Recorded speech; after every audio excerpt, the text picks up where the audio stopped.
À travers nos leçons précédentes, nous avons découvert un secret. Les caractères chinois sont souvent des dessins de la vie réelle. Maintenant, imaginez une seconde que vous soyez un créateur de l'écriture chinoise. Il y a des milliers d'années, vous voulez créer un caractère pour représenter la bouche. Que faites-vous? Vous regardez une bouche. De face, c'est un cercle. Pour simplifier, vous le dessinez comme un carré. Et voilà, félicitations, vous venez d'inviter le caractère Kou. Mais ensuite, vous voulez créer un caractère pour manger. Comment faire? Votre cerveau brillant a une idée. Prendre le son chi et lui ajouter à côté le petit carré Kou qui indique que l'action se fait avec la bouche. Et c'est ainsi que naît chi. Et pour boire, même génie. Prenez le son he et associez-le à la bouche Kou. Magie, vous obtenez he. Finalement, ce n'est pas si compliqué, n'est-ce pas? Vous venez de comprendre l'une des logiques les plus puissantes du chinois, les radicaux.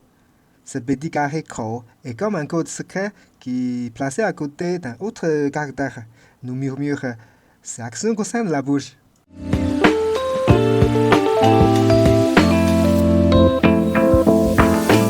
Bonjour à tous et bienvenue sur cette nouvelle leçon. Aujourd'hui, nous allons justement explorer les multiples facettes de ce code secret, le Kou Zipang, le radical de la bouche, et découvrir tous les mots qui nous aident à comprendre.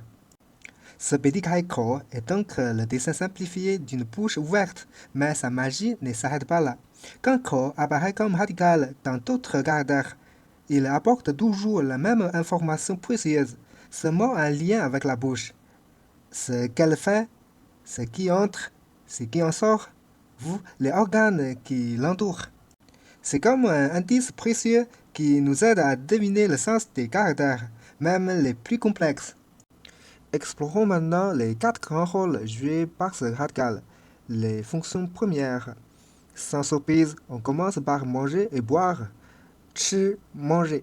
Le verbe chi signifie manger. Il est parfaitement construit, il combine le radical ko et le caractère qi qui apporte une idée de la prononciation. C'est l'action fondamentale, comme dans chi fan, prendre un repas, mais son usage est bien plus vaste. On peut chi kui, subir une perte, ou même chi tsu, être jaloux, littéralement manger du vinaigre. C'est la bouche qui avale toutes les expériences de la vie. He, boire. He signifie boire. Il a su la même logique avec Kou et He. C'est l'action d'avaler un liquide, comme dans He shui, boire de l'eau. Une petite différence culturelle. En français, on mange de la soupe, mais en chinois, on he tang, on boit la soupe. Le radical Kou nous rappelle que l'action est bien d'aspirer un liquide. V, goût ou saveur. V est un caractère magnifique qui signifie goût ou saveur. Il est composé de Kou Zipang, la bouche, l'organe du goût, et de V, bas encore. Quelle est la poésie derrière cela? Peut-être que la vraie saveur des choses est celle que l'on anticipe, celle qui est pas encore totalement révélée. On le retrouve dans V Dao, la saveur, ou tu V, l'intérêt, le goût pour quelque chose. La bouche ne se contente pas de recevoir, elle produit des sons, de la musique et même des émotions. Chui, souffler, du vent à la vantardise. Le caractère chui est une image en soi. Il combine le radical ko, la bouche, et le caractère tien. À l'origine, tien représentait une personne à genoux, la bouche grande ouverte comme pour payer ou expirer. Ainsi, chui capture parfaitement l'action de souffler, la bouche qui expire de l'air. C'est le geste pour chui laju, souffler les bougies. Mais l'imagination chinoise a étendu ce sens. Si vous soufflez sur un bœuf, vous gonflez sa peau, vous exagérez sa taille. Donc, trinio signifie se vanter. C'est la bouche qui crée du vent, au sens propre comme au figuré. Chant, chanter, la bouche en concert. Chant signifie chanter. Il est composé de Kou Zipang, la bouche, et de Chang. Chang est un caractère très positif, évoquant la lumière, la prospérité et la clarté.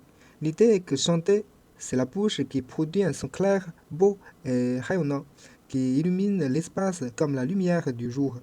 Quand vous entendez Changge chanter une chanson, c'est toute cette énergie positive et harmonieuse qui s'exprime. Han, crier, la puissance brute de la voix. Han, c'est crier, hurler. Il associe le radical ko et le caractère xian. Xian signifie tout ou entièrement. L'image est très forte. C'est la bouche qui mobilise son énergie tout entière, qui se donne à fond pour émettre un son puissant et non filtré. Que ce soit pour hanjiao, pousser un cri d'alerte, pour appeler quelqu'un au loin. C'est la voix utilisée dans son état le plus primal et le plus intense. Zui, bouche, l'organe, de l'animal à l'humain. Zui est le terme le plus courant pour désigner l'organe physique de la bouche. Son histoire est fascinante. Il est composé de ko et de zui. À l'origine, zui représentait le bec d'un oiseau, pendu et spécialisé pour picorer. Au fil du temps, le sens s'est étendu à la bouche des animaux via celle des humains, soit avec une nuance plus concrète ou moins polie que ko. Ainsi, zui évoque la bouche en tant qu'outil pour manger, parler et mordre, un héritage direct de son origine aviaire. Hou, gorge, le passage de la voix. Hou signifie gorge. C'est un caractère parfaitement logique et phonétique. Il combine le radical ko, la destination finale du conduit, et le caractère hou. Ici, hou joue principalement un rôle de guide pour la prononciation hou, mais on peut aussi y voir une idée de noblesse ou d'importance, parce que hou signifiait seigneur. Ce qui est assez juste, la gorge est le passage noble et crucial qui permet à l'air de la respiration et au son de la voix d'atteindre la bouche pour être formé en paroles et en chant. Sans elle, la bouche reste très silencieuse. Enfin, la bouche est au centre de la communication. Ma, particule interrogative. Ma est un trésor grammatical. Ce tout petit caractère n'a pas un sens en soi. Sa seule fonction est de transformer une phrase affirmative en question fermée.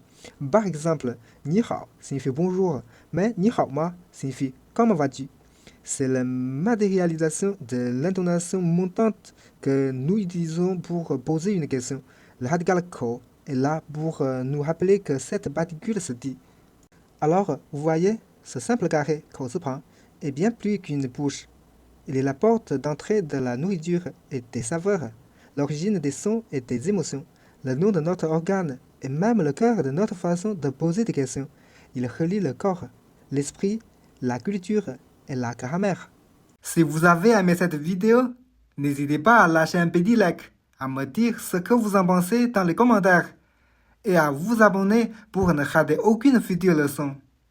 Si vous avez des questions sur le chinois, n'hésitez pas à m'envoyer un mail à chinoisavecalex@gmail.com. Merci beaucoup et à très bientôt pour la prochaine leçon.